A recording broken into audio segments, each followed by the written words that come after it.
السلام عليكم ورحمة الله وبركاته. الحمد لله رب العالمين، والصلاة والسلام على أشرف الأنبياء والمرسلين وعلى آله وأصحابه أجمعين، أما بعد. اللهم علمنا ما جهلنا وذكرنا ما نسينا ووفقنا لصالح الأعمال يا رب العالمين.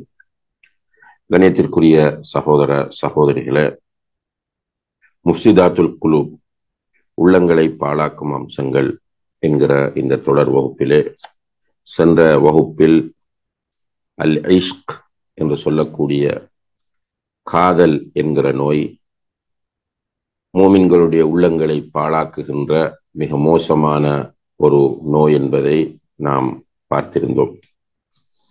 அதனுடைய தொடரில் இன்றைய வகுப்பிலே அஸ்பாபுல் இஷ்க், ஏன் இந்த காதல் ஒரு மனிதனிடத்திலே ஏற்படுகிறது என்பது பற்றியும் அதற்கான தீர்வுகள் என்ன என்பது பற்றியும் பார்க்க இருக்கிறோம் இன்ஷா அல்லாஹ். பொதுவாக ஒரு முஃமினை பொறுத்தவரையில் அவனுடைய உள்ளம் அல்லாஹுடைய நேசத்தால் நிறைந்திருக்க வேண்டும். அல்லாஹுடைய தூதரை அவன் இந்த உலகத்தில் உள்ள அனைத்தையும் விட அதிகமாக நேசிக்க வேண்டும். அல்லாஹு தஆலா அல் குர்ஆனிலே சொல்லும்போது, வல்லதீன ஆமனு அஷத்து ஹுப்பன் லில்லாஹ், ஈமான் கொண்டவர்கள் அல்லாஹுவை மிக கடுமையாக நேசிப்பார்கள் என்று சொல்லி காட்டுகிறார். எந்த உள்ளங்கள் அல்லாஹுடைய நேசத்திலிருந்து தூரமாக இருக்கிறதோ அந்த உள்ளங்களில் இவ்வாறான குப்பைகளும் அழுக்குகளும் இயல்பாக வந்து நிறைந்து விடுவது என்பது தவிர்க்க முடியாமல் போய்விடும். அதாவது அல்லாஹுடைய மஹப்பத்தை இழந்து நிற்கிற, அல்லாஹுடைய தூதரின் மஹப்பத்தை இழந்து நிற்கின்ற, ஈமானிய ஒளியை இழந்து நிற்கின்ற உள்ளங்கள் ஒரு குப்பை தொட்டி போன்றிருக்கும். அந்த உள்ளங்களுக்குள் இவ்வாறான குப்பைகள் வந்து குவிந்து கொண்டே இருக்கும். எனவே இந்த காதல் போன்ற நோய்களிலே ஈடுபடுகிறவர்களை நாம் பார்த்தால் அல்லாஹுடைய மஹப்பத்தை விட்டும் தூரமானவர்களாக அவர்கள் இருப்பதை நாம் பார்க்கலாம். அல்லாஹ் அந்த நிலையிலிருந்து நம்முடைய உள்ளங்களை பாதுகாக்க வேண்டும். அடுத்ததாக அன்புள்ள சகோதர சகோதரிகள், இந்த காதல் நோய்க்குள் அகப்படுகிற சிலரை நாம் பார்க்கிற போது அவர்கள் பொதுவாக அன்பு, பாசம் என்கிற ஒன்றுக்காக ஏங்கக்கூடியவர்களாக இருப்பார்கள். இதற்கு மிக முக்கியமான காரணமாக இருப்பது பெற்றோர். சில பெற்றோர் குழந்தை பெறுவார்கள், அந்த குழந்தைகளை சரியான முறையில் அன்பு, இரக்கம், பாசம் காட்டி வளர்க்க மாட்டார்கள். அந்த குழந்தைகளோடு கடுகடுப்பாக நடந்து கொள்வார்கள். அதே போன்று அவர்களுக்கு இடையில் அடிக்கடி பிரச்சினைப்பட்டு கொண்டிருப்பார்கள். பொதுவாக உளவியல் ரீதியாகவும் சரி, நபிகள் நாயகம் ஸல்லல்லாஹு அலைஹி வஸல்லம் அவர்களுடைய வழிகாட்டலை பார்க்கிற போதும் குழந்தைகளுக்கு பெற்றோர் நிறைய அன்பு கொடுக்க வேண்டும். குறிப்பாக அவர்கள் பிறந்ததிலிருந்து சுமார் 14 வயதை அடைகிற வரைக்கும் அவர்களுக்கு பெற்றோர் அன்பை அள்ளி கொடுக்க வேண்டும். ஆனால் அந்த அன்பை கொடுக்க தவறுகிற போது குழந்தைகளுடைய உள்ளத்தில் ஒரு ஏக்கம் வரும். அந்த ஏக்கம் அன்பு செலுத்துகிறவர்களை தேடிக்கொண்டே இருக்கும். இதன் விளைவாக அவர்கள் காதல் வயப்படுவதற்கான வாய்ப்புகள் நிறைய இருக்கின்றன. அதே போல அன்புள்ள சகோதர சகோதரிகளே, சில திருமணம் முடித்த பெண்கள் இந்த இஷ்க் என்கிற காதலுக்குள் போய் வீழ்ந்து தங்களுடைய உள்ளத்தை பாழாக்கி கொள்வதை பார்க்கிறோம். இதற்கும் காரணம் அந்த கணவன் தன்னுடைய மனைவிக்கு காட்ட வேண்டிய அன்பை சரியான முறையில் காட்டாமல் அந்த மனைவியோடு கடுகடுப்பாகவும் இரக்கமில்லாமலும் வெறுப்போடும் நடந்து கொள்கிற போது அன்புக்காக ஏங்கக்கூடிய அந்த பெண், யார் அந்த பெண்ணில் அன்பு காட்ட முனைகிறாரோ அல்லது அன்பு காட்டுவது போல நடிக்கிறாரோ அவர் மீது காதல் கொள்ளக்கூடிய ஒரு சூழ்நிலை உருவாகிறது என்பதையும் நாம் புரிந்து கொள்ளலாம். அதே போல அன்புள்ள சகோதர சகோதரிகளே, இந்த மியூசிக் சாங்ஸ், இசையும் பாடல்களும் மனித மனங்களிலே மிகப்பெரிய பாதிப்பை ஏற்படுத்துகின்றன. சலஃபுகளுடைய கருத்துப்படி இந்த அசிங்கமான ஆபாசமான பாடல்களும் இசையும் ஒரு மனிதனுடைய உள்ளத்தில் நிஃபாக்கை விதைப்பதாக கூறுகிறார்கள். அப்ப இந்த பாடல்கள் அதிகமாக கேட்கிறவர்கள், இசைகளை அதிகமாக கேட்கிறவர்கள் வேகமாக காதல் நோய்க்கு உள்ளாகக்கூடிய சூழ்நிலையை அவதானிக்கலாம். அதே போல இந்த காதலை தூண்டக்கூடிய சினிமா பார்க்கிறவர்கள், பொதுவாக இன்று வெளிவரக்கூடிய பெரும்பாலான சினிமாக்கள் இந்த காதலை தூண்டக்கூடிய சினிமாக்களாகவே காணப்படுகின்றன. இந்த சினிமாக்களை பார்க்கிறவர்களும் இந்த காதலிலே போய் விழக்கூடிய ஒரு துர்ப்பாக்கியமான நிலை காணப்படுகிறது. அதுபோல இந்த காதலை தூண்டுகிற நாவல்கள், கதை புத்தகங்கள் வாசிக்கிறவர்களும் சில நேரங்களிலே காதல் நோயிலே போய் விழக்கூடிய சூழ்நிலை வருகிறது என்பதை அறிஞர்கள் சுட்டிக்காட்டுகிறார்கள். அவ்வாறே கண்ணியத்திற்குரியவர்களே, ஒரு மனிதன் அவனிடத்தில் ஒரு ஆளுமை இருக்க வேண்டும். ஒரு மன வலிமை, ஆளுமை அவனிடத்தில் இருக்கிற போது அவன் கண்ணியமாக வாழுவான். சரியான ஆளுமை இல்லாமல் இருக்கிற போது அவன் இந்த காதல் நோய்க்குள் விழக்கூடிய ஒரு சூழ்நிலை உருவாகிறது.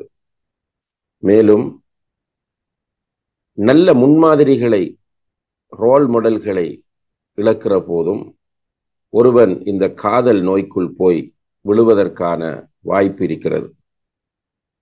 அதுபோல உண்மையிலேயே இன்றைய காலத்தில் மிகப்பெரிய ஒரு சோதனையாக இருப்பது ஓய்வாகும். ஓய்வு என்று சொன்னால் கடமைகள் குறைந்து, பொறுப்புகள் குறைந்து, மனிதன் நேரத்தை என்ன செய்வது என்று தெரியாமல் தடுமாறுகிற நிலை. ரசூல் ஸல்லல்லாஹு அலைஹி வஸல்லம் அவர்கள் எச்சரிக்கை செய்கிறார்கள். நிஅமதானி மக்பூனுன் ஃபீஹிமா கஸீருன் மினன் நாஸ். இரண்டு நிஅமத்துகள் இருக்கின்றன, அதிலே அதிகமான மக்கள் நஷ்டவாளிகளாகவே இருக்கிறார்கள். அதிலே ஒன்று அஸ்ஸிஹா, ஆரோக்கியமான நிலை, அடுத்தது அல் ஃபராக், ஓய்வு நிலை என்று சொன்னார்கள். இந்த ஓய்வு நிலையை நிறைய பேர் வேஸ்ட் பண்ணுகிறார்கள். உண்மையிலே ஒரு மூமினை பொறுத்தவரையில் அவனுக்கு நேரம் போதாமல் இருக்க வேண்டும். என்றால் அவன் இன்வெஸ்ட் பண்ண வேண்டிய நிறைய விஷயங்கள் இருக்கின்றன, அவன் தேட வேண்டிய நிறைய விஷயங்கள் இருக்கின்றன. அல்லாஹ்வே சொல்லுகிறான், வதஸவ்வது ஃபஇன்ன கைரஸ்ஸாதி தக்வா. இது ஒரு மறுமையை நோக்கிய பயணம். இந்த உலக வாழ்க்கை என்பது ஒரு முஃமினுக்கு மறுமையை நோக்கிய பயணமாகும். இந்த பயணத்தில் அவன் ஈடுபடும் போது நிறைய தேட வேண்டும் என்று அல்லாஹ் சொல்கிறார். அப்படி தேடுகிற போது மிக பிரதானமாக தக்வாவை அவன் தேட வேண்டும் என்று சொல்லி காட்டுகிறான். இப்ப தக்வாவும் தக்வாவோடு ரிலேட்டடான விஷயங்களையும் தேட வேண்டிய மிகப்பெரிய ஒரு பொறுப்பு மூமினுக்கு இருக்கிறது. இப்ப மூமினுக்கு நேரம் போதாது. ஸலஃபு ஸாலிஹீன்களையும் அவர்களுடைய வழியில் பயணித்த சமகால உலமாக்கள், நல்ல மனிதர்களையும் நாம் பார்க்கிற போது அவர்களில் அதிகமானவர்களுக்கு நேரம் போதாமல் இருந்ததை பார்க்கிறோம். உதாரணமாக ஷேக் முஹம்மது பின் சாலிஹ் அல் உதைமீன் ரஹிமஹுல்லா, ஷேக் உதைமீன் என்று நாம் சுருக்கமாக சொல்லுகிற அந்த அறிஞர் இரவில் 3 மணி நேரங்கள் தான் உறங்குவார் என்று சொல்கிறார்கள். சுப்ஹானல்லாஹ். ஏனென்றால் அவருடைய மற்ற நேரங்களில் அவர் குர்ஆன் ஓதுவது, கல்வியை தேடுவது, தஅவாவில் ஈடுபடுவது, மக்களுடைய கேள்விகளுக்கு பதில் சொல்லுவது, புத்தகங்கள் எழுதுவது என்று அவருடைய நேரம் பிஸியாகவே போய்கொண்டிருக்கும். அவருக்கு தூங்குவதற்கு கிடைக்கிற நேரம் வெறுமனே 3 மணி நேரங்கள் என்று கூறும்போது, இது உதாரணத்திற்கு இவரை சொல்கிறோம். இது போன்று பல்லாயிரக்கணக்கான அறிஞர்களும் சாலிஹான மனிதர்களும் இருக்கிறார்கள். அப்போ உண்மையிலேயே ஒரு முஃமினை பொறுத்தவரையில் அவனுக்கு நேரம் போதாமல் இருக்க வேண்டும். ஆனால் சுப்ஹானல்லாஹ், இன்றைய நிலை என்னவென்று கேட்டால் நேரம் மேலதிகமாக இருக்கிறது. என்ன பண்ணுவது? ஒரு ஒரு சொல்லுவார்கள், சும்மா இருப்பவனின் மூளை ஷேத்தானின் ஆலை என்று சொல்லுவார்கள். அதாவது டைம் நிறைய இருக்கும்போது என்ன பண்ணுவது என்று தெரியாது.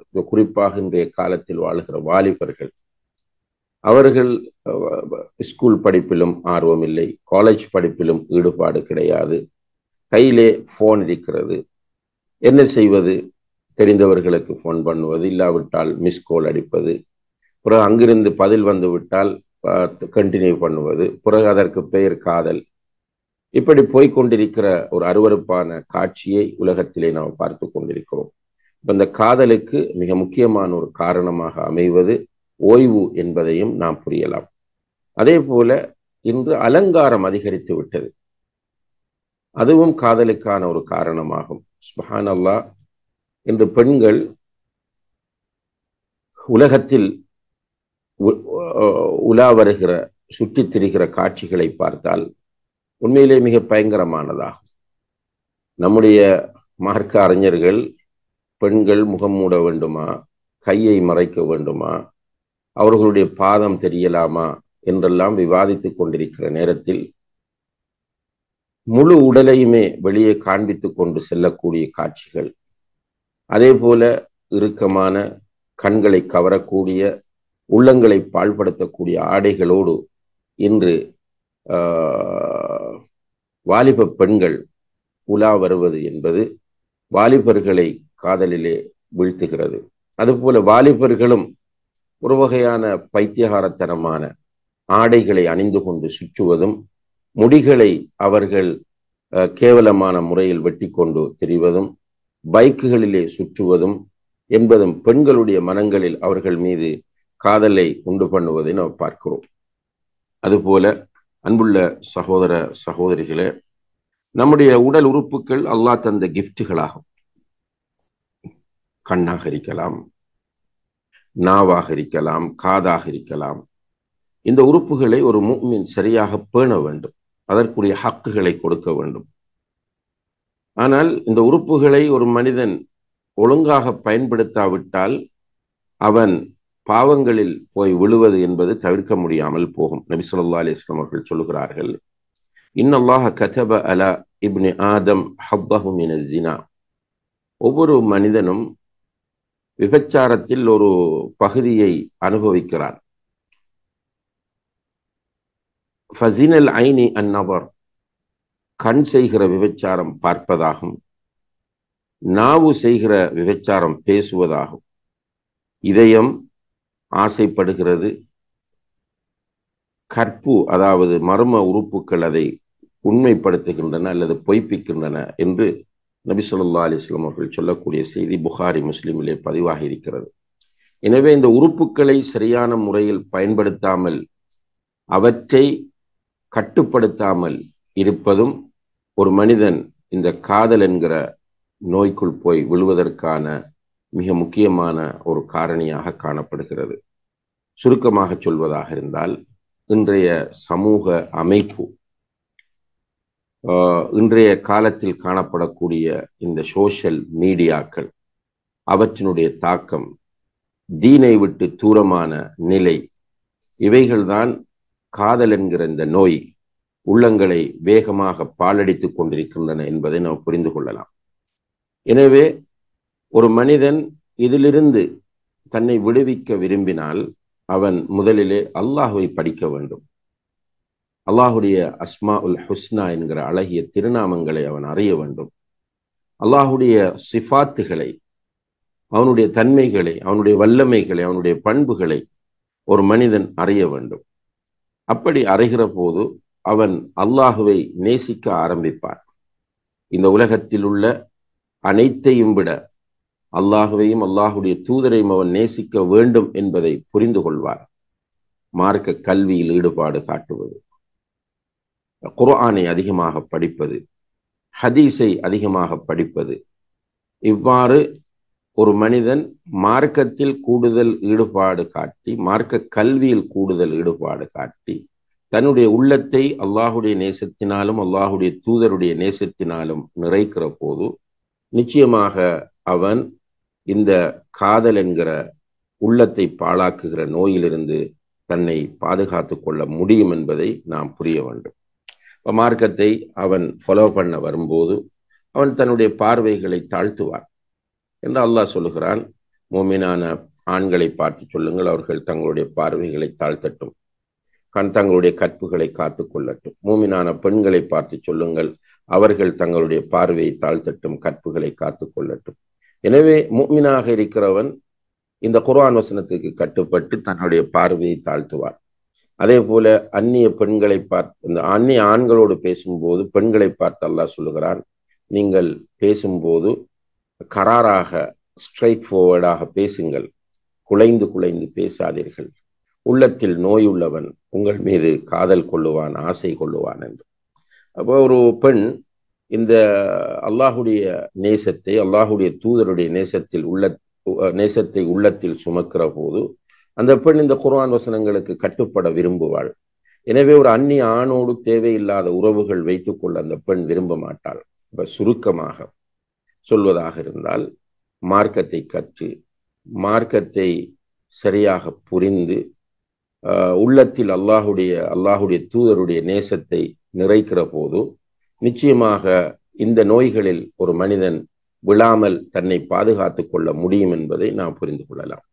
அதே நேரத்திலே அன்புள்ள சகோதர சகோதரிகளே, ஒருவர் இந்த காதல் நோய்க்குள் விழுந்திருக்கிறார் என்றால் அதிலிருந்து விடுபடுவது எப்படி என்று பார்க்கிற போது, இது ஒரு பாவம், இது என்னுடைய உள்ளத்தை பாழாக்கக்கூடிய ஒரு அம்சம் என்பதை அவர் உணர வேண்டும். இதனால் ஏற்படக்கூடிய விளைவுகளை அவர் சிந்திக்க வேண்டும். உண்மையில் இந்த காதல் என்கிற நோய் வந்துவிட்டால் அல்லாஹுவை திக்ர் செய்வதை விட மனது இந்த யாரை நேசிக்கிறார்களோ அவர்களுடைய நினைவைத்தான் கூட்டும். அதுபோல நம்மை சூழ இருக்கிற நாம் நேசிக்க வேண்டியவர்களுக்கு கொடுக்க வேண்டிய அந்த அன்பு போதிய அளவு கொடுப்படாது. சில வாலிபர்கள் அவர்களுடைய பெற்றோரை சரியாக நேசிக்க மாட்டார்கள், உடன்பிறப்புகளை சரியாக நேசிக்க மாட்டார்கள். அவர்கள் இந்த நோய்க்குள் அகப்பட்டு விட்டால் யாரை நேசிக்கிறார்களோ, யாரை காதலிக்கிறார்களோ அவர்களுக்கு பின்னாலே அலைந்து கொண்டிருப்பதை நாம் பார்க்கிறோம். அதுபோலதான் சில திருமணம் முடித்த பெண்கள் இந்த காதல் நோய்க்குள் வீழ்கிற போது, அல்லது திருமணம் முடித்த ஆண்கள் இந்த காதல் நோய்க்குள் வீழ்கிற போது மனைவியை நேசிப்பதில்லை, கணவனை நேசிப்பதில்லை, பிள்ளைகளை நேசிப்பதில்லை, மாறாக எப்போதும் அவனுடைய நினைவிலேயே இருப்பார்கள்.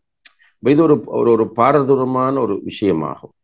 எனவே ஒருவர் இந்த காதல் நோயிலிருந்து தன்னை விடுவித்துக் கொள்ள விரும்பினால் சரியான முறையில் அவர் இதனால் ஏற்படக்கூடிய தீய விளைவுகளை பற்றி சிந்திக்க வேண்டும். சிந்தித்துவிட்டு அந்த சூழ்நிலையை மாற்ற முயற்சி செய்ய வேண்டும்.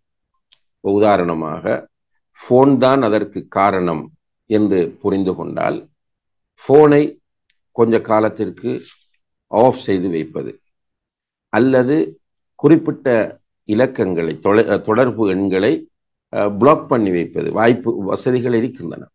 ஆனால் இது ஒரு போராட்டமாகும். இப்போ இந்த போராட்டம் என்பது உண்மையிலேயே அல்லாஹ் அல் குர்ஆனிலே சொல்லுகிறான்.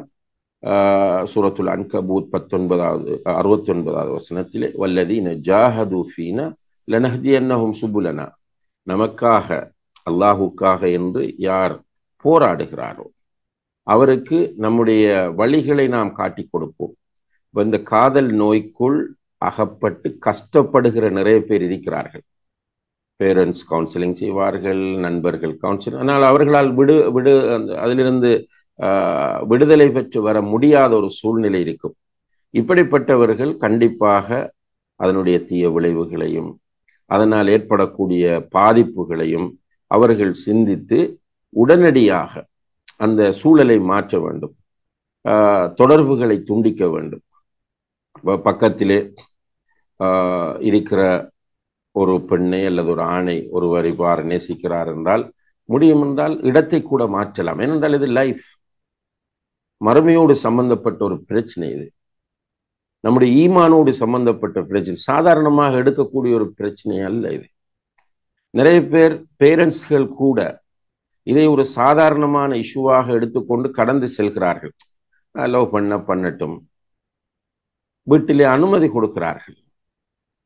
சில தாய்மார்கள் தன்னுடைய மகள் லவ் பண்ணுவதற்கு அனுமதி கொடுக்கிறார். சில தந்தைகள் தெரிந்து கொண்டு அனுமதி தருகிறார்கள்.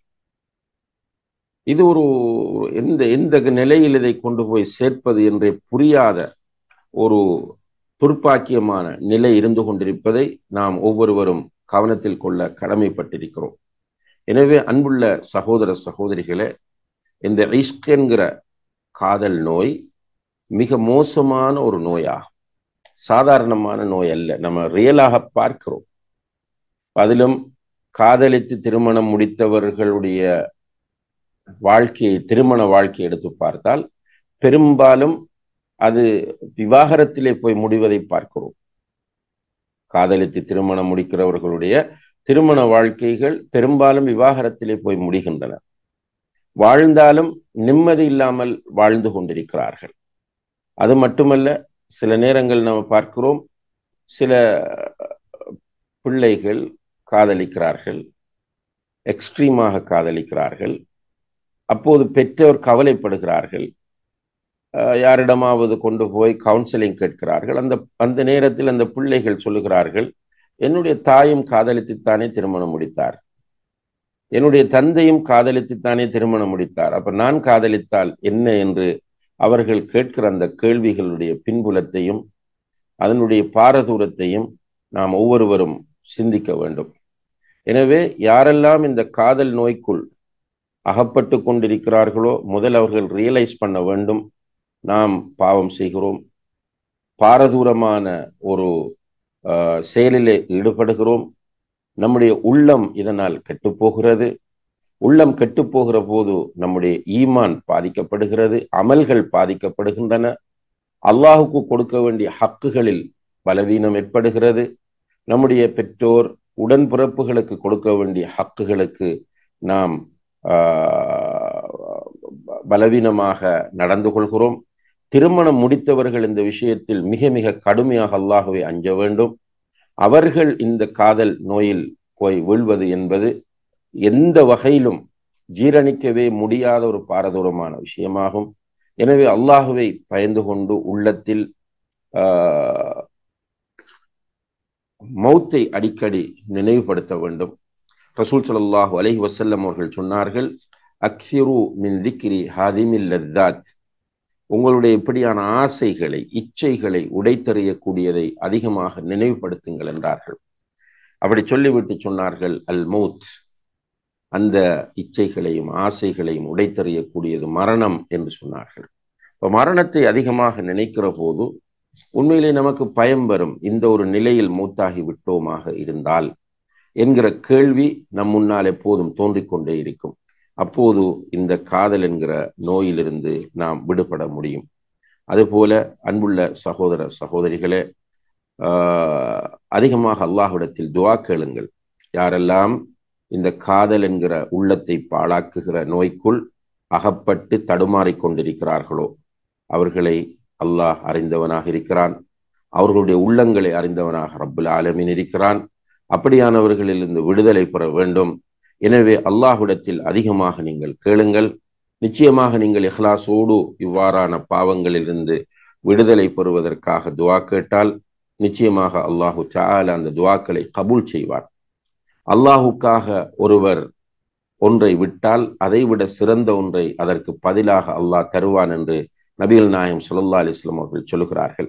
எனவே இது எனக்கு வேண்டாம், இந்த முறை எனக்கு ஒத்து வராது, என்னுடைய எதிர்காலத்தையும் என்னுடைய குழந்தைகளுடைய எதிர்காலத்தையும் என்னுடைய பெற்றோருடைய கௌரவத்தையும் என்னுடைய குடும்பத்தினுடைய மானத்தையும் சமூகத்திலே சமூக அந்தஸ்தையும் பாதிக்க செய்து விடும். எனவே இது எனக்கு வேண்டாம் என்ற அந்த உறுதியான நியத்தோடு அல்லாஹின் மீது தவக்குல் வைத்த நிலையில் அல்லாஹ்விடத்திலே துஆ செய்தால் நிச்சயமாக அல்லாஹு தஆலா இந்த நோயிலிருந்து பாதுகாப்பான்.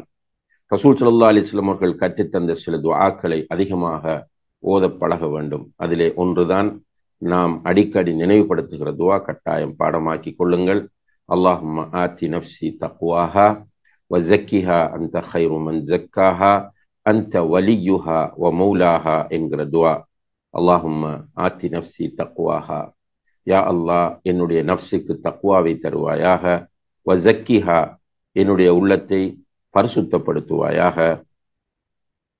அல்லாஹும்ம ஆத்தி நப்சி தக்வாஹா வஸக்கிஹா அன்த கைரு மன் ஜக்காஹா, அதை பரிசுத்தப்படுத்துவதில் நீதான் சிறந்தவன். அன்த வலியுஹா வ மௌலாஹா என்கிற இந்த துவா.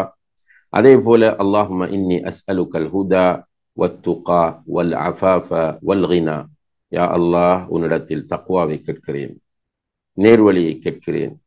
யா அல்லாஹ் அல்லாஹும்ம இன்னி அஸ்அலுக்கல் ஹுதா வத்துகா வல் அஃபாஃப், பத்தினித்தனம், அதாவது இப்படியான காதல், இச்சை, காமம் போன்றவைகளில் ஈடுபடாமல் ஹலாலை கொண்டு போதுமாக்கி கொள்ளக்கூடிய நிலையை கேட்கிறேன் என்கிற இந்த துவா. அதே போல இன்னும் ஒரு மிக அழகிய துவாவை ரசூலுல்லாஹி அலைஹி வஸல்லம் அவர்கள் கற்றுத் தருகிறார்கள். அல்லாஹும்ம இன்னி அஊது பிக மின் ஷர்ரி சம்இ வ மின் ஷர்ரி பஸரி வ மின் ஷர்ரி லிசானி வ மின் ஷர்ரி கல்பி வ மின் ஷர்ரி மனியி. யா அல்லாஹ் இன்னி அஊது பிக மின் ஷர்ரி சம்இ, என்னுடைய காதின் தீங்குகளிலிருந்து உன்னிடம் பாதுகாப்பு தேடுகிறேன். பார்வையின் தீங்குகளிலிருந்து உன்னிடம் பாதுகாப்பு தேடுகிறேன். நாவின் தீங்குகளிலிருந்து உன்னிடம் பாதுகாப்பு தேடுகிறேன். இதயத்தின் தீங்குகளிடம் இருந்து பாதுகாப்பு தேடுகிறேன் என்கிற இந்த துவா, இது அபூதாவுதிலே பதிவு செய்யப்பட்ட ஒரு ஆதாரபூர்வமான துவாவாகும். அல்லாஹும்ம இன்னி அஊது பிக மின் ஷர்ரி நஃப்ஸி மின் ஷர்ரி சம்இ, அல்லாஹும்ம இன்னி அஊது பிக மின் ஷர்ரி சம்இ வமின் ஷர்ரி பஸரி வமின் ஷர்ரி லிசானி வமின் ஷர்ரி கல்பி வமின் ஷர்ரி மனியி என்பது. எனவே இவ்வாறு ரசூல் ஸல்லல்லாஹு அலைஹி வஸல்லம் அவர்கள் கற்றுத்தந்த துஆக்களையும் அதுபோல பொதுவாகவும் அல்லாஹ்விடத்தில் நாம் நிறைய துஆ கேட்டு இந்த நோயிலிருந்து விடுதலை பெற முயற்சி செய்ய வேண்டும். எல்லாம் வல்ல அல்லாஹ் ஜல்ல ஷானஹு தஆலா இந்த நோயில் பீடிக்கப்பட்ட அனைவரையும் அதிலிருந்து விடுதலை செய்வானாக. யாரெல்லாம் அதிலிருந்து விடுதலையாக வேண்டும் என்று ஆசைப்பட்டு துடித்து கொண்டிருக்கிறார்களோ அவர்களுடைய பிரார்த்தனைகளையும் ஆசைகளையும் அல்லாஹ் நிறைவேற்றி வைப்பானாக. இந்த காதல் என்கிற நோயிலிருந்து நம்முடைய சமுதாயத்து வாலிபர்களை அல்லாஹு தஆலா பாதுகாப்பானாக. وآخر دعوانا أن الحمد لله رب العالمين والسلام عليكم ورحمة الله وبركاته.